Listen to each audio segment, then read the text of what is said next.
बिस्मिल्लाहिर्रहमानिर्रहीम। First year student, आज हम first year physics unit 9 physical optics में और एक इम्पॉर्टेंट टॉपिक डिस्कस करेंगे। ये है लेक्चर नंबर 13। टॉपिक का नाम है X-ray diffraction through a crystal.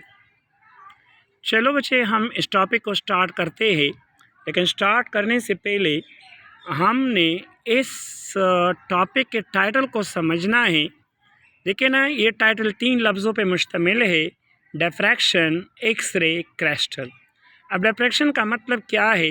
Diffraction का मतलब है the bending of light from the corner of an obstacle spreading of waves and make a geometrical shadow of that object, that is called diffraction. फिर यहाँ पे x-ray क्या है? देखिए बच्चे, हम जानते हैं कि X-rays are electromagnetic radiation similar to the light waves, but the only difference they are very short wavelength and high frequency. अब क्रिस्टल क्या है? इसी चीज़ की भी 3 डायमेंशन शेप को बच्चे हम कहते हैं क्रिस्टल। तो चले टॉपिक को स्टार्ट करते हैं। देखिए बच्चे, यहाँ पे हमारे पास क्या है? देखिए, टॉपिक का नाम है डिफ्रैक्शन ऑफ एक्स-रे। देखिए बच्चे, in principle the wavelength of any electromagnetic wave can be determined by using a diffraction grating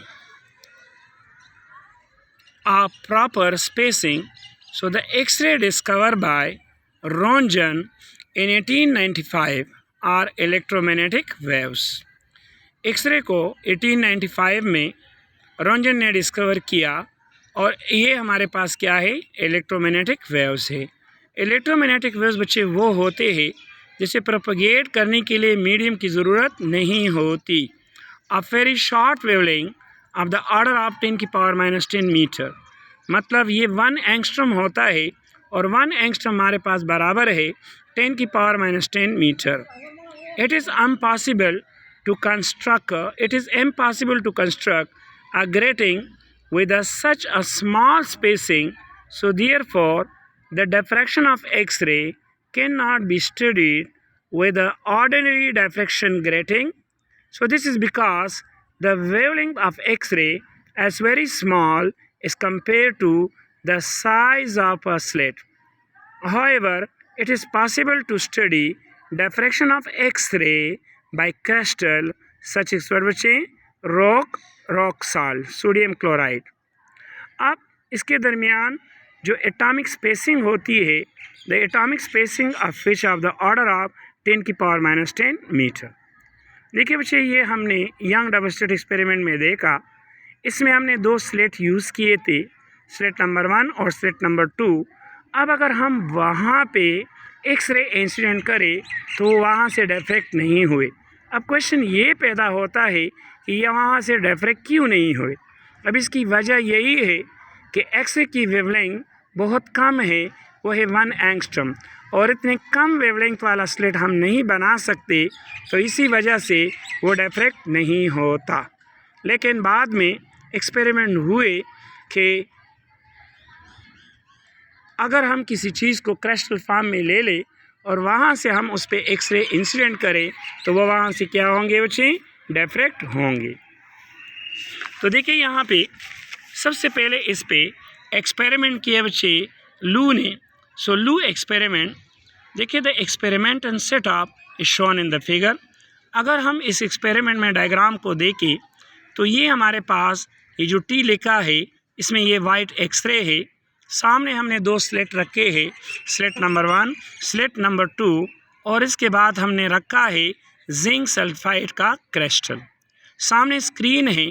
अब हम देखते हैं कि जब हम वॉइस ट्यूब से एक्स-रे को इंसिडेंट करते स्लिट पे, तो वो बिल्कुल सीधे गुजर गए, लेकिन जिंक सल्फाइड क्रिस्टल के स्क्रीन से गुजरने के बाद वो स्क्रीन पे क्या हुए? बेंड हुए, और स्क्रीन पे जो हमें बड़ा स्पॉट मिला, इसको उन्होंने नाम दिया लू spot.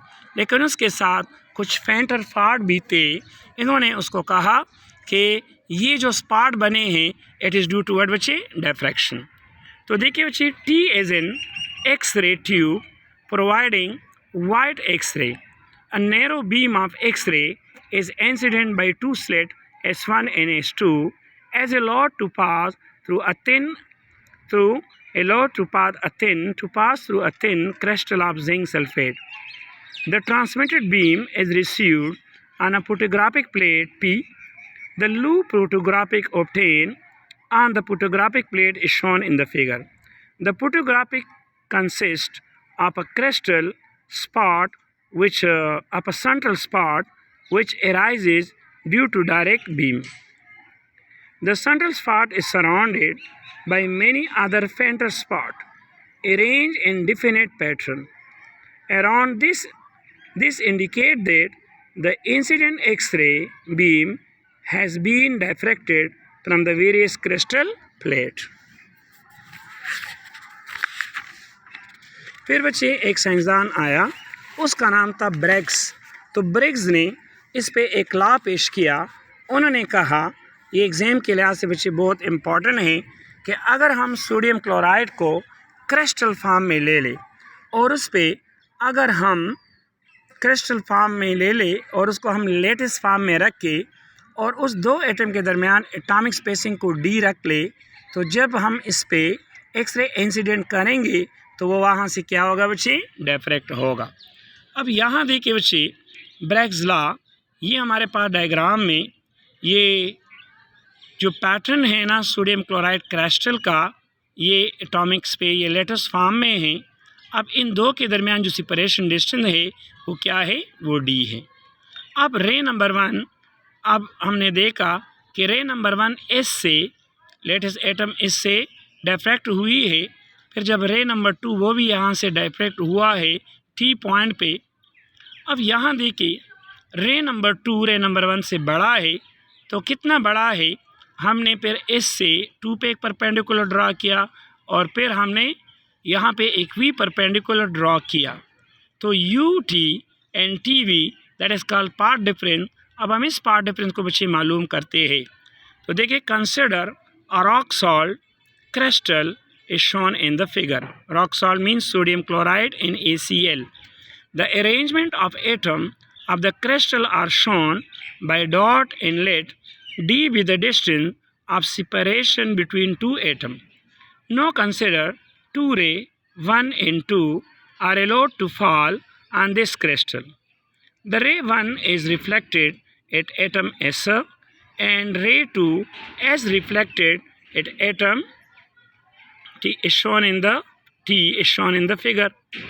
We see that ray 2 cover larger distance is compared to ray 1. So there is a path difference. So we draw two perpendicular. अगर हम डायग्राम पे देखें तो हमने दो परपेंडिकुलर ड्रा किए, एक एस यू और दूसरा बटा एस वी। तो यहाँ पे ये यू टी और टी वी हमारे पास क्या है, पाथ डिफरेंस। तो टोटल पाथ डिफरेंस हमारे पास है you two plus T V.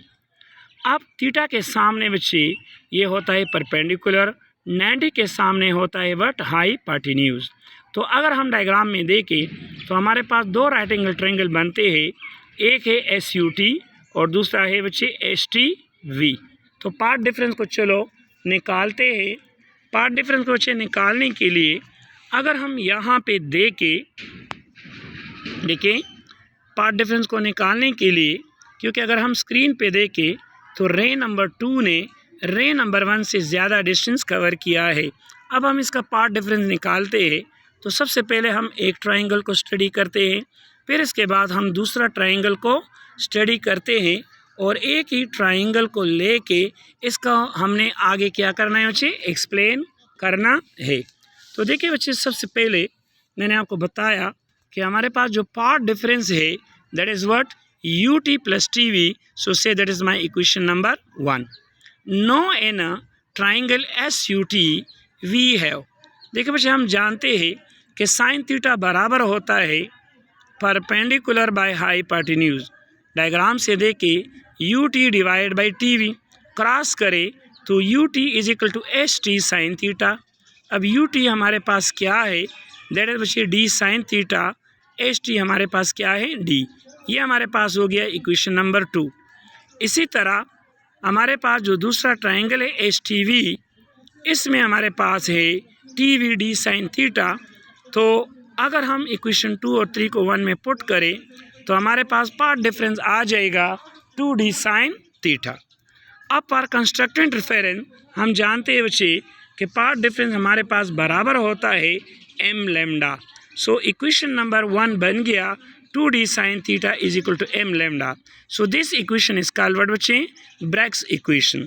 जितनी भी हमारे पास DNA RNA जो कि हेमोग्लोबिन में यूज़ करता है करते हैं, इसके लिए जो हेलिक्स स्ट्रक्चर होता है उसमें हम ये इक्वेशन यूज़ कर सकते हैं। तो यहाँ पे जो 2d साइन थीटा है इसमें d हमारे पास है separation distance between two latest atom, sine theta वो ग्लासिंग एंगल है, m ऑर्डर है और लैम्डा एक्सरे की क्या है, वेव लेंथ है। तो थैंक यू स्टूडेंट्स।